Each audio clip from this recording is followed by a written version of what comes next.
Comrade Shahjalal একজন শান্তিপ্রিয় রাজনৈতিক এবং শ্রমিকদের কর্মী এবং নেতা। কাশিমপুরে ঔষধ ব্যবসায়ীকে ছুরিকাঘাতে হত্যার অপচেষ্টায় কসাই রাজ্জাকের বিরুদ্ধে মানববন্ধন ও প্রতিবাদ সমাবেশ। বিস্তারিত থাকছে কাশিমপুর গাজীপুর থেকে মোহাম্মদ মমিনুল ইসলামের প্রতিবেদনে। পল্লী চিকিৎসক ও শ্রমিক নেতা শাহজালালকে ছুরিকাঘাতে হত্যার ঘৃণ্য অপচেষ্টায় সুষ্ঠু তদন্ত ও বিচার এবং শ্রমিক জনসাধারণের নিরাপত্তা নিশ্চিতের দাবিতে মানববন্ধন করেছে শ্রমিক ও গণসুরক্ষায় কাশিমপুর গণকমিটি। আজ কাশিমপুর চত্বরে এই গণমানববন্ধন ও প্রতিবাদ সমাবেশ অনুষ্ঠিত হয়।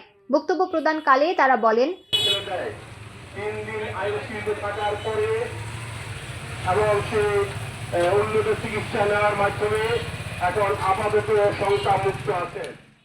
গত শনিবার কাশিমপুর থানার ৩ নম্বর ওয়ার্ডের বারেন্ডা পূর্বপাড়া এলাকায় বেলাল জামে মসজিদের পাশে কসাই রাজ্জাকের এলোপাথারি ছুরিকাঘাতে পল্লী চিকিৎসক ও শ্রমিক নেতা শাহজালালকে বর্বরোচিত হত্যা অপচেষ্টায় সর্বোচ্চ শাস্তি নিশ্চিতের দাবি জানিয়েছেন।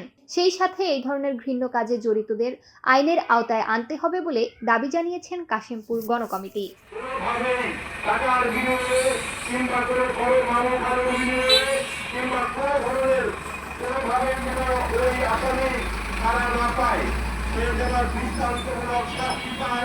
এবং পাশাপাশি আমরা প্রশাসনের কাছে, সরকারের কাছে এই দাবি জানাচ্ছি যে এই যে একটা শিল্পাঞ্চল, এই যে এখানে লক্ষ লক্ষ বিভিন্ন অঞ্চলের শ্রমিক বসবাস করে, লক্ষ লক্ষ মানুষ বসবাস করে, এই মানুষ আজকে নিরাপত্তাহীনতায় ভুগছে।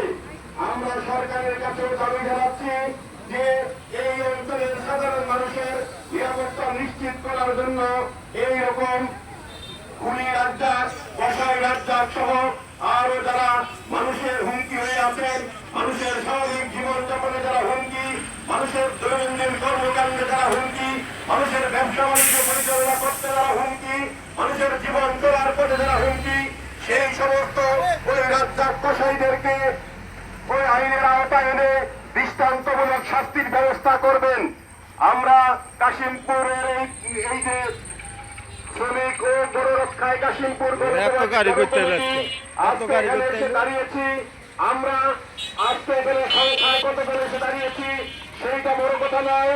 আমরা এই অঞ্চলের এই কাশিমপুরের লক্ষ লক্ষ শ্রমিক, লক্ষ লক্ষ সাধারণ মানুষ, লক্ষ লক্ষ শিক্ষক সহ অপরাপর যে এখানকার মানুষ আছেন, আমরা সকলের কণ্ঠে কণ্ঠ মিলিয়ে সকলের বুকের স্পন্দনকে নিজের বুকে ধারণ করে